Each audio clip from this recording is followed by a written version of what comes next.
तो नमस्कार, आप देखते रहिए न्यूज़ एससीपी भारत की खबर। पीएम पोषण योजना पर चोरों का धावा।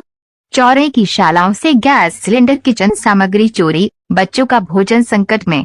चौरई विकासखंड चौरई में पीएम पोषण योजना के तहत संचालित शासकीय शालाएं अब चोरों के निशाने पर हैं। अज्ञात बदमाशों ने कई स्कूलों के किचन शेड के ताले तोड़कर गैस सिलेंडर व जरूरी रसोई सामग्री पर हाथ साफ कर दिया। लगातार हो रही चोरियों से न केवल शासकीय संपत्ति को नुकसान पहुंचा है, बल्कि बच्चों के मध्याह्न भोजन पर सीधा असर पड़ा है।